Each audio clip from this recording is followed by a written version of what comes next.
parte 2 sobre Calígula. Já gravei um vídeo 1, a parte 1, né?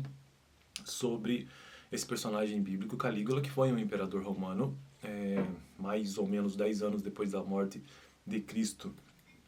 No vídeo 1, então, a gente só fez uma breve introdução. Aliás, esta playlist sobre personagens bíblicos é uma introdução aos personagens. Eu estou seguindo este livro texto base aqui, ó, todos os personagens da Bíblia de A a Z, que é o livro que está me ajudando a construir essa playlist, apenas de introdução, né? É uma playlist que faz parte de um conhecimento ou de outro tipo de conteúdo aqui no canal, que é teologia. Meu objetivo é conseguir zerar esse livro com todos os personagens de A a Z. Então, parte 2 sobre Calígula. Já vimos no vídeo 1, ele foi imperador romano em torno de 10 anos ali depois da morte de Cristo. Ele foi o terceiro imperador romano, sucessor de Tibério, em seu curto reinado. Destacou-se pelo terror, pela devassidão e pela loucura, basicamente isso. Tibério nomeou Calígula seu herdeiro para grande espanto do círculo romano mais íntimo. Tibério era odiado justificadamente por todos e talvez tenha nomeado Calígula seu herdeiro para punir Roma por desprezá-lo. Há fortes evidências de que Calígula, com a ajuda de seu amigo Macro, chefe da guarda pretoriana, sufocou o idoso Tibério com um travesseiro após este ter sofrido um leve derrame. Em 37 d.C., Calígula foi recebido de forma calorosa pelo povo ao ascender ao trono aos 24 anos. Nas primeiras semanas de seu reinado, ele sofreu uma doença quase fatal e, depois disso, seus atos tornaram-se cada vez mais irracionais. O primeiro sinal de sua loucura foi a nomeação de seu cavalo... Como é que é? Calígula foi recebido de forma calorosa pelo povo ao ascender ao trono aos 24 anos. Ok, subiu bem novo, né? Nas primeiras semanas de seu reinado, ele sofreu uma doença quase fatal e depois disso seus atos tornaram-se cada vez mais irracionais.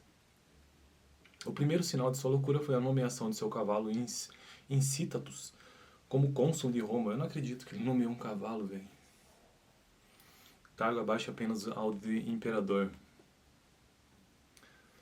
Quando o Senado nomeou Calígula imperador, também nomeou como corregente dele seu sobrinho Gêmelo, de 12 anos, a quem ele detestava e logo obrigou a cometer suicídio sob a falsa acusação de traição. Calígula começou a achar que era Deus e no fim identificava-se com Zeus, o rei dos deuses gregos. Um ano após o início de seu reinado, sua irmã Drusila morreu sob circunstâncias suspeitas. Embora não existam sólidas evidências, há fortes indícios de que ele se casou com a irmã e em seguida matou-a. Ele ficou devastado com a morte de Drusila. Nota de rodapé sobre Drusila. Será que é Drusila? Acho que não é Drusila, né? De acordo com a mitologia grega, ao descobrir que sua irmã esposa Hera estava grávida, Zeus abriu o ventre dela e comeu o feto para que a criança não pudesse nascer e depor contra ele, como fizera seu pai Cronos. Com seu pai Cronos, né? Da cabeça do feto surge Afrodite, a deusa da sabedoria. Hera, como era imortal, não foi ferida por esse ato. Há evidências de que talvez Calígula acreditasse, por achar que era Zeus, que sua irmã Drusila seria Hera. Existe uma tradição não confirmada de que ele fez com a irmã a mesma coisa que Zeus fez com Hera e depois ficou chocado quando Drusila morreu. Bom, é bem possível mesmo, né? Ele acusou o Senado de conspirar contra Tibério, acusação que talvez fosse verdadeira, o que resultou em um mar de sangue. Essa acusação, na verdade, foi apenas uma desculpa para eliminar todos os que ele, em sua paranoia, suspeitava que o desaprovavam. Essa paranoia chegou ao ponto de até mesmo qualquer comentário inocente que desagradasse Calígula representar a morte de quem o proferisse. Muitos dos líderes militares, os políticos chamados a Roma, nunca deixavam vivos a cidade. Tornou-se uma brincadeira terrível usar a expressão ser convocado a Roma como um eufemismo para morrer. Sinistro. Em 40 d.C., Calígula construiu um templo em homenagem a ele mesmo, como Deus em Roma, e ordenou que a estátua dele, como Zeus, fosse esculpida e colocada no templo de Jerusalém. Felizmente, as autoridades romanas que governavam a Síria, província que incluía a Judéia, adiaram a execução da ordem tempo suficiente para que o templo não fosse profanado. Eles perceberam que algo tão abominável enfurecia os judeus a ponto de provocar uma rebelião maciça. Por fim, em 24 de janeiro de 41 d.C., a conspiração de seus próprios guardas levou ao assassinato de Calígula, após apenas 4 anos de reinado. O Senado quis condenar oficialmente a memória dele, mas seu tio Cláudio, sucessor dele, convenceu-os a não fazerem isso. Cláudio era um homem obcecado com o antigo código de honra e jurara ser o irmão germânico pai de Calígula, quando Calígula ainda era criança, que sempre o defenderia.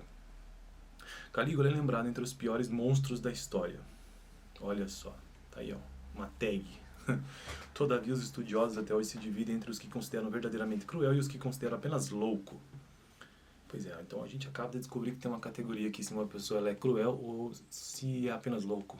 Que loucura, né, cara? E por isso alguém não moralmente é responsável por seus atos. Bom, então, esse foi o vídeo de hoje, parte 2 sobre o personagem Calígula. Por que ele aparece nessa playlist? Porque ele também está neste período bíblico, né? 10 anos, mas mais ou menos em torno de 10 anos após a morte de Cristo como imperador romano. Portanto, ele aparece ali no Novo Testamento, pelo menos nesse contexto de tempo. Eu fico por aqui. No próximo vídeo quero tratar sobre Cã. No vídeo passado eu tratei sobre Calígula mesmo, só que a parte 1. Dá uma olhada, valeu.